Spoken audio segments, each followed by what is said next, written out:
Welcome back viewers.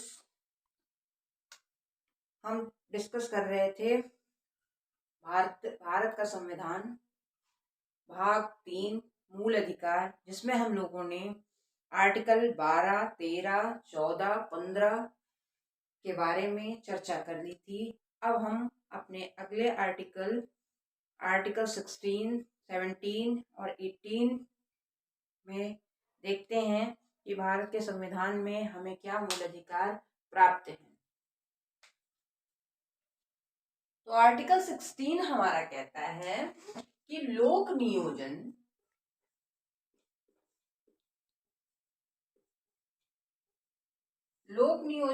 या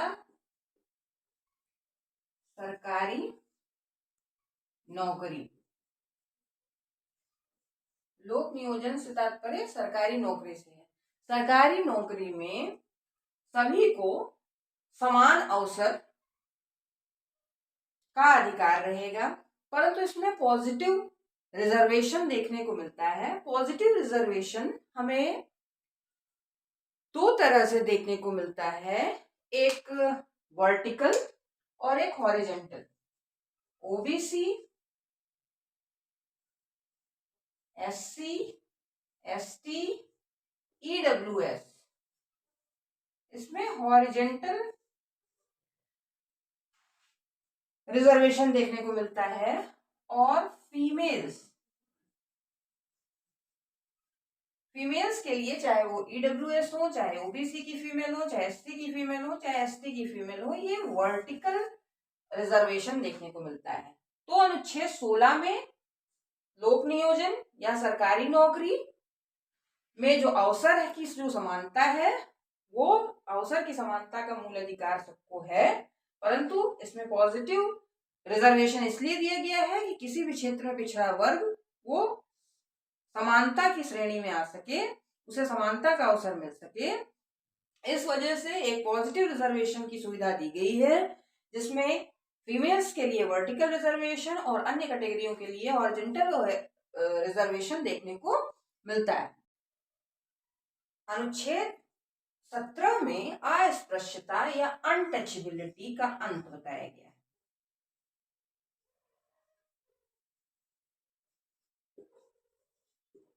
untouchability का अंत, अस्पृश्यता में अनटचेबिलिटी का अंत है कि कास्ट के आधार पर या कार्य के आधार पर आप किसी से भी छुआछूत, अस्पृश्यता का सीधा सा जो संबंध है वो छुआछूत से है। छुआछूत की दृष्टि से आप किसी से भी भेदभाव नहीं रख सकते हैं। ठीक है, ये आर्टिकल 17 आपको मूल अधिकार देता है। यदि आपके साथ अस्पृश्यता के आधार पर या छुआछूत के आधार पर यदि कोई व्यक्ति सार्वजनिक स्थान पर या निजी तौर पर आपको या नीचा दिखाने की कोशिश करता है किसी भी आधार पर, तो आपका अनुच्छेद 17 आपको ये मूल अधिकार देता है कि आप इसको चुनौती दे सकते हैं हमारे सुप्रीम कोर्ट में, हमारे हाई कोर्ट में, जो मैंने अनुच्छेद पहले भी बता रखे हैं कि सुप्रीम कोर्ट में आर्टिकल 32 और हाई कोर्ट में आर्टिकल 226 के तहत आप चुनौती दे सकते हैं। ये सारी चीजें आपके जागरूकता से ही समाप्त की जा सकती है। जिसके साथ छुआछूत हो रहा है और जो छुआछूत की भावना को फैला रहे हैं, या दोनों ही अधिकार का हनन करने वाले और अपने अधिकार के प्रति जागरूक न रहने वाले, दोनों ही उत्तरदायी हैं। इस वजह से अगर आपके मूल अधिकार का किसी भी स्तर पर हनन होता है तो आप न्यायालय की शरण में जाएं और अपने अधिकार को जानें।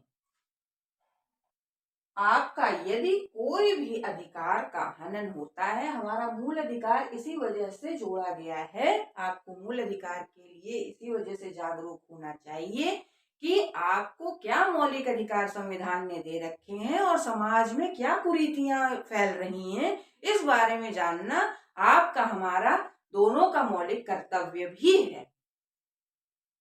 अनुच्छेद 18 की तरफ आगे बढ़ते हैं। अनुच्छेद 18 उपाधियों का अंत करता है।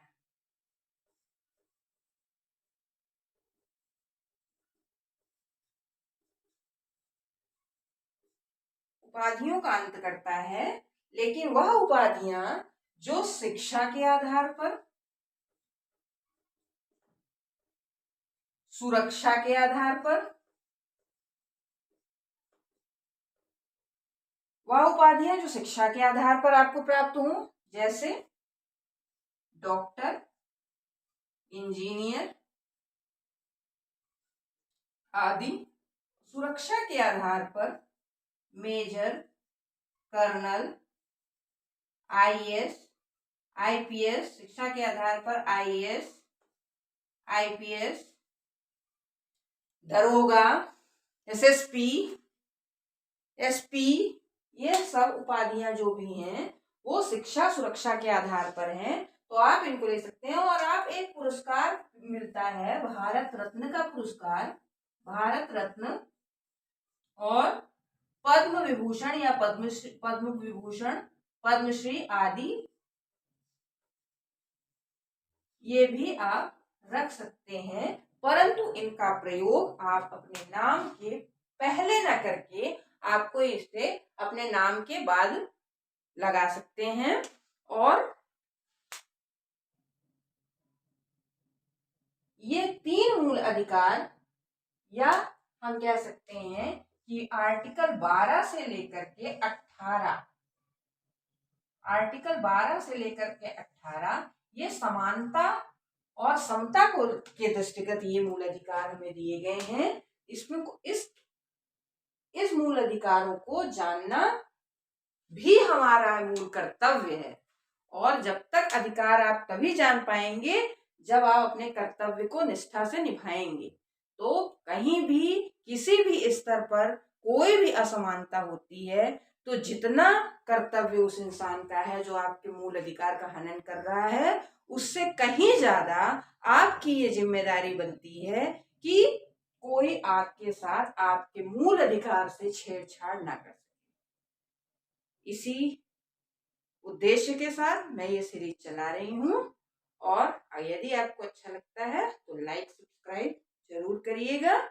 और अगले वीडियो में इसी प्रकार हम अगले अनुच्छेद में चर्चा करेंगे। तब तक के लिए धन्यवाद।